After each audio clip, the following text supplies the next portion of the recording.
guys, ang mas nakakatawa. Yung taong yung goal niya, yung pangarap niya ay maging 20 pesos ang bigas o yung taong nangako ng 7 pesos na bigas. Ako guys, alam niya, kung babalikan natin yung panahon, 2 days ago, 3 days ago, nung nangyaring prayer rally doon sa Cebu, hindi na po adik, hindi na po bangag, hindi na po nasa narcolist, ang banat nila sa ating presidente. As usual, syempre, aasahan natin yung panibagong linya. So ngayon guys, ang banat nila is yung sa 20 pesos na bigas.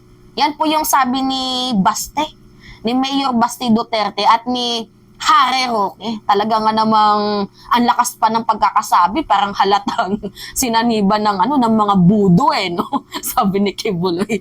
Totoo ba yan? Na nag-arkila kayo ng mga budo? ng mga witchcraft? At kinukulam nyo, inaaswang nyo kami. Anyway, eto na nga guys, going back sa ating topic.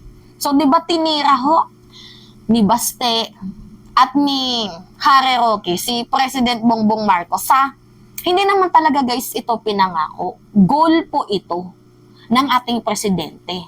Ano po yung agad-agad yung makikitang progress dito? Humigit kumulang 30 years pong pinabayaan ang agriculture.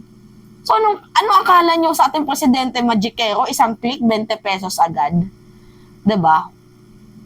Ngayon nga lang din ako guys nakakita ng presidente, dating presidente pala na kahit galunggong ini-import. Diba? Kung nag-focus sana kayo dito sa agriculture, hindi kayo puro import-import. Diba? Ay di sana ngayon yung agrikultura natin, 20 pesos na sana yung bigas, agad-agad. Kaso 30 years na pinabayaan. What do you expect? Siguro nga ata, bago pa bumaba si PBBM, baka siguro doon pa lang maging 20 pesos ang bigas. Kasi sinisikap po yan. Goal po yan ng ating presidente. So ngayon guys, ito na nga.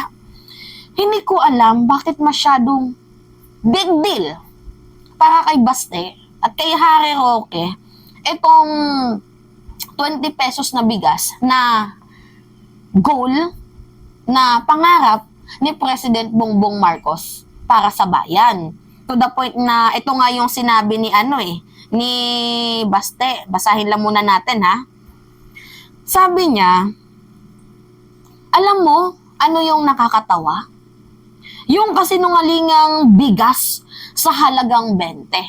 Scam yun! Kung akala nyo, kaya nyong paglaruan ng mga tao dahil nasa pwesto at may kapangyarihan kayo, tandaan nyo, may karma din yan. Kaya pala kinakarma kayo, Anyway, going back sa ating topic. Ganito kasi yan.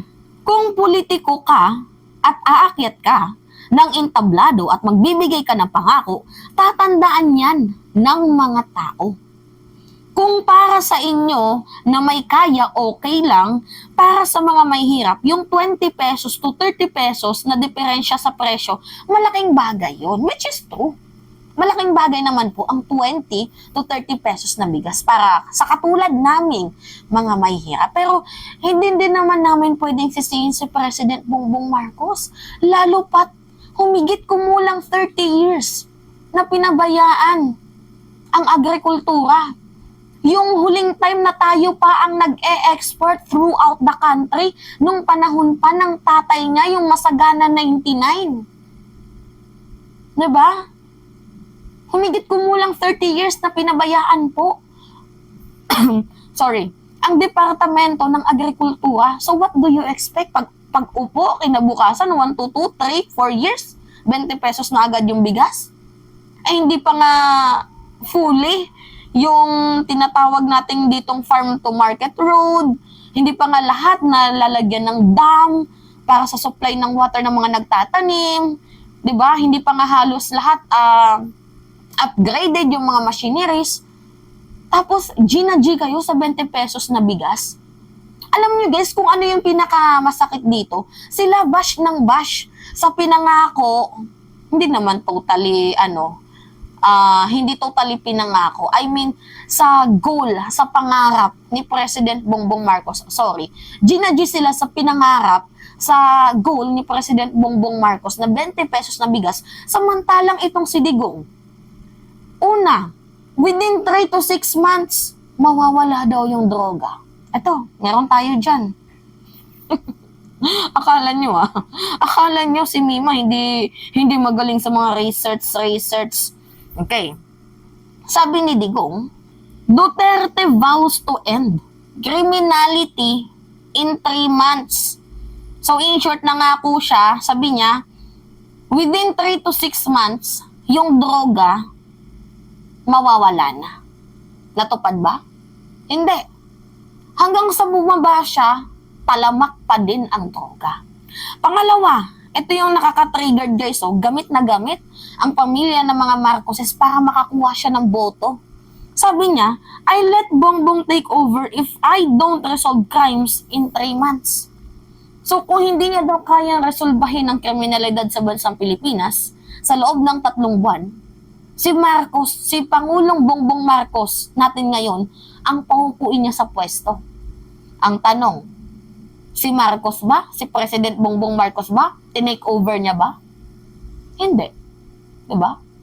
Kumuha lang siya ng simpatsya sa mga Marcoses. That is true, guys. Tapos ngayon, galit na galit kayo. Sasabihin yung adik, bangag, at etc. Tapos ito yung malala, guys. Sa mga pinangako niya na hindi daw natupad. Harry Roque, makinig ka. Ano yung sabi mo? Duterte lang malakas. Lahat ng pinangako natupad. Diba? Ngayon, makinig ka. According dito sa Rodrigo Roa Duterte Third State of the Nation Address noong July 23, 2018, scroll down lang kayo pero ito pinin ko na. Sabi niya, we are also working on a long-term solution. Okay. On top of this agenda to lower the price of rice, we need to switch from the current quota system and importing rice to a tariff system where rice can be imported more freely. This will give us additional resources for our farmers, reduce the price of rice by up to 7 pesos per kilo, and lower inflation significantly. I ask Congress to prioritize this crucial reform which I have certified as urgent today. Yan po yung pangako ni former President Duterte nung siya po ay presidente ng bansang Pilipinas. Ang tanong, natupad ba yung 7 pesos na bigas? Hindi, di ba? Tapos ngayon, G kayo dito sa ating Pangulo about sa 20 pesos na goal na pangarap ni President Bongbong Marcos na bigas para sa ating mamamayang Pilipino. Alam nyo guys, nahiwagaan lang talaga ako dito sa mga sa mga Duterte. Alam naman talaga nila yung problema kung bakit hindi maibaba agad yung presyo ng bigas. Pero pinipili talaga nila yung 20 pesos na bigas para maging, pumasok sa mamamayang Pilipino na, budol si Bongbong. Budol yung 20 pesos na bigas. Yan yung sinasabi nila.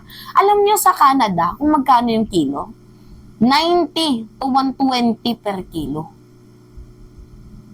Diba? Dito sa Pilipinas, 60. Pinakamataas na yon, tapos 40 pinakamababa. Actually, mahal na siya. Pero hindi kagaya at katulad sa ibang bansa. So, be thankful na lang sana. Diba? Nakakaloka. Tapos ano yung sabi ni Roque? Ito. Basahin natin Ang kailangan namin, yung pinangakong 20 pesos sa kada kilong bigas. At hindi ang pinamumutbot na bigas na may muka ng tampaluslos. Sa'yo na yan. Lamunin mo yan. Okay. Yan yung sabi ni Harry Roque. Ang kailangan namin yung 20 pesos na bigas. Palibasa na nahuli yung bunganga ni Roque na yung about sa issue ng Pogo. Alam niyo yan, guys. 'Di ba, na i-reveal niya na kailangan ng pera ni Duterte ng pamahalaan. Natatawa lang talaga ako dito. Anyway, yung 20 pesos na bigas na nagsimula din yan kay Duterte. Yung pambabash na yan. Ito yung sabi niya, 20 kilo rice is daydreaming. Yung 20 pesos na bigas, para ka lang na nanaginip ng gising para sa'yo. Kasi hindi mo natupad yung 7 pesos na bigas per kilo. Diba? Ako, guys, wala namang masama sa pangarap, sa goal ni President Bongbong Marcos. Kasi, presidente siya. Kayang-kaya niya yan. As long as nandito yung support system. 'Di ba? As long as yung suporta nating mamamayang Pilipino, yung pagiging kapitbisig natin, yung hindi sana tayo bash dito, bash doon, instead tulungan sana natin ng Pangulo, kaya. Kaya. 'Di ba? Kung hindi lang sana corrupt yung mga nasa local government official, sa mga lowest level ng pamahalaan, kung hindi lang kukurapin yung mga budget, kayang-kaya. Kaso wala eh. Diba? Simula nga sa pagiging kapitan, may ganun na. How much more pa kaya sa mga mas higher na ahensya? Actually, yung 20 pesos na bigas, kaya. Need lang talaga ni Pangulo ng oras. It takes time. Dadaan pa tayo, guys, sa chain of process. 'Di ba? Sa pag-improve ng ating mga machineries, pagbibigay ng libreng patanim, abono sa ating mga magsasaka, lagyan sila ng dam para anytime, hindi na sila yung mag-aantay lang ng tag-ulan. Kasi dito sa amin, kwento ko sa inyo, guys, kailangan munang magtag-ulan bago makapagtanim ng palay. Aantay ng ng October, September, or di kaya November bago makapagtanim ng palay. Kapag tag-ulan, pag hindi po tag-ulan, walang tanim kasi nga wala pong dam. Ang kailangan natin dito is yung water supply. So yan po yung ginagawa ni President. 'Di ba? Tapos farm to market road. Yung hindi na dadaan sa middleman. Yung mga yung mga supply ng bigas kasi, guys, pag sa middleman, abay, tutubuan nila yan. Parang isipin nyo imagine nyo na lang. Ako yung nagtatanim. Yung bigas talaga, yung palay, 14 pesos lang po per kilo.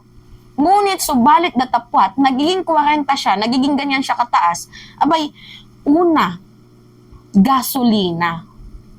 Diba? Ng mga middleman. So, kukunin nila yan sa amin, 14 to 16 pesos per kilo. Igigiling nila sa Bisaya, imumulino. Tapos, pag nagiling nila, siguro ibebenta nila ng 25 to 30. Pag nandoon na sa mga retail, tutubuan na yan hanggang sa mapunta sa mga sari-sari store. Pag finished product, 40 to 60 pesos na per kilo. Ganun, guys, nagigets nyo ba? Yung chain of process. Kailangan muna magsimula sa mababa na baguhin ng sistema. Bago dito pumunta sa taas. So kung yan, yung farm to market na yan, yung gobyerno na ang bibili mismo, direkta ng gobyerno ang bibili sa mga tanim, sa ani, sa bigas ng mga magsasaka, mas makakamura. Hindi nadadaan sa mga logistics, sa mga middleman na yan. Kasi grabe kung magpatong ang mga middleman. Nagigets nyo ba yung punto ko? So, hindi po yan agad-agad at basta-basta. Diba? Hoy, nako. Alam nyo ba, guys, kung sino yung top 1 supplier ng rice sa bansang Pilipinas? Ilocos. Lugar nila President Marcos.